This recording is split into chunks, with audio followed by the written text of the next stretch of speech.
We call it stories of inspiring people, stories of incredible people, stories of intriguing people. However you want to use the I, but it's SIP.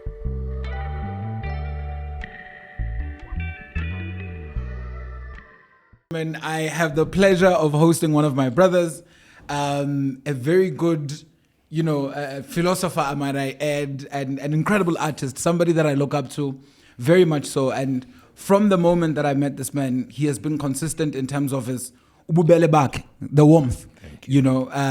Somebody who's very traditionally rooted, somebody who's very passionate learner and teacher of the art.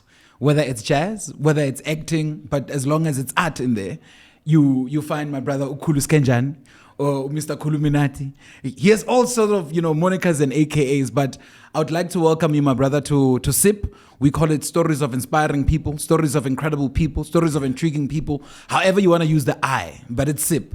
And we call it SIP because we are sipping from, the well of your craft, the well of your character and the well of your being, so that is the whole point of what we are doing here. We are trying to just archive a piece of time in this thing that is called life. Welcome, my brother. Thank you very much for being here. Via umkhabulo.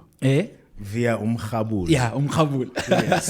Sip khabula. Yes, sir. Thank you so much, Ndate Khomare. How are you, my brother? You have just received a young comrade, a young heir. You're dropping things on television. I'm seeing you on Netflix. I'm seeing you on ETV, and you also in the wine space. Where are you? What are you doing? Where's your spirit right now, my brother?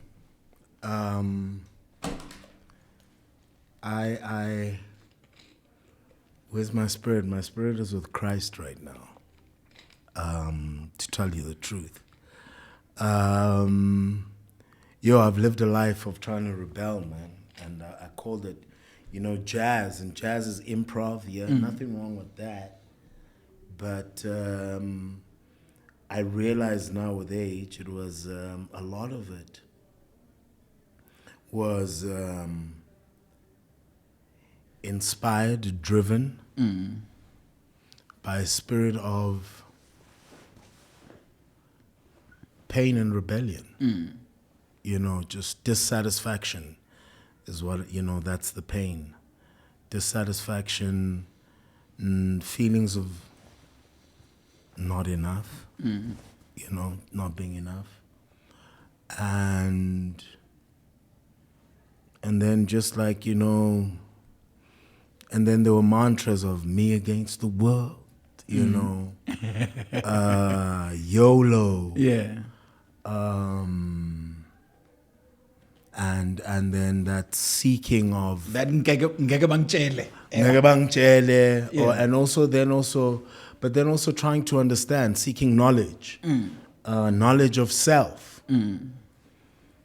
I've done, the journey has taken me through all of those stages, the knowledge of self.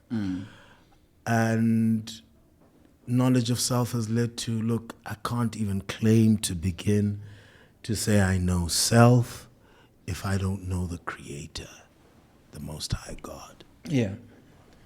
So that's the space I'm in, man. It's I'm in a space of, always have been, I realize now, that I've gone through so much rebellion, so much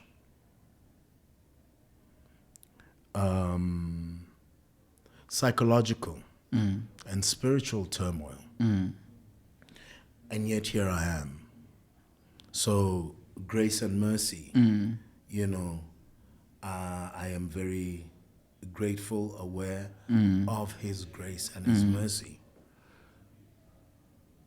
Because I'm here, and being here, I've also accomplished what I've accomplished, and sometimes I look back, I'm like, how did I even? Yeah.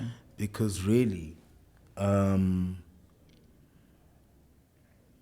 I realized just how most of my journey, I was actually lost. I was still seeking. But the biggest grace in my journey is that, at least consciously, conscious grace, if there's such a thing. I don't know if I'm making sense. But the biggest conscious grace for me was at least acknowledging that I am lost. I may not have come across as such because pride. And you want to, and I've always wanted to come across as, yo, I know. And, You wanted to be a strong man. you want to be a strong man.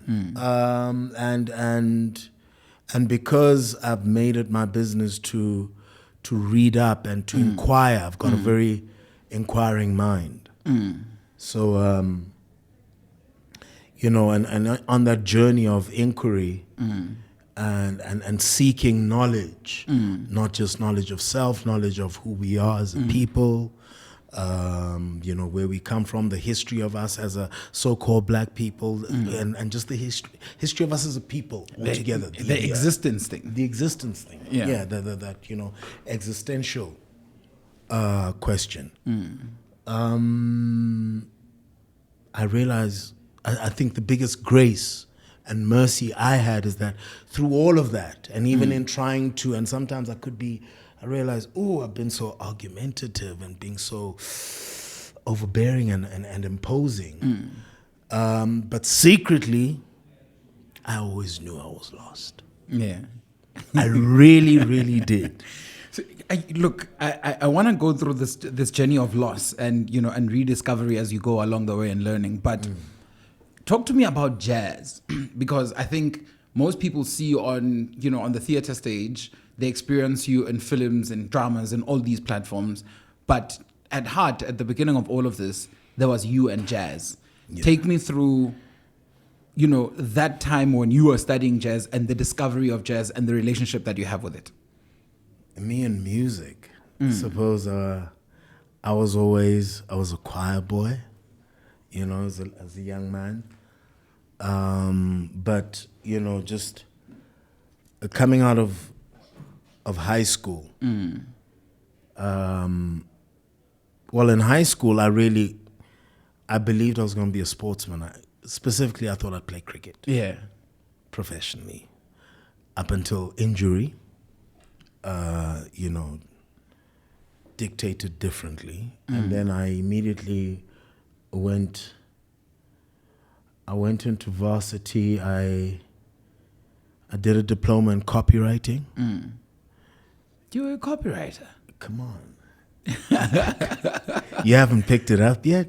No, I've thought writing, but not specifically copywriting. But anyway, keep going. Yeah. And then that was immediately followed by a stint at in Howard College in UKZN. UND actually, not UKZN, UND. Howard College, where I majored as a jazz voice because, love music. So what is it with jazz? Jazz, it's the spirit, the soul of jazz, the improv, the flair. That's the word, actually. Not so much soul and spirit, but rather the flair. Yeah. Of jazz music, and what do I mean by flair? Look at all the jazz greats and look at the flair and they're always their own people and finesse. Yeah, I find a very Miles strong Davis, sense of independence. Absolutely, Yeah. Brahu, all of them. I mean, think of all the jazz greats. Name any name, male or female. Yeah. So that was really appealing to me. And when you say independent, their own people, almost also, I suppose that there is an element of that rebellious rebellion, sort of spirit. I'm going to do it my way. Yeah. However you want to use the I, but it's SIP.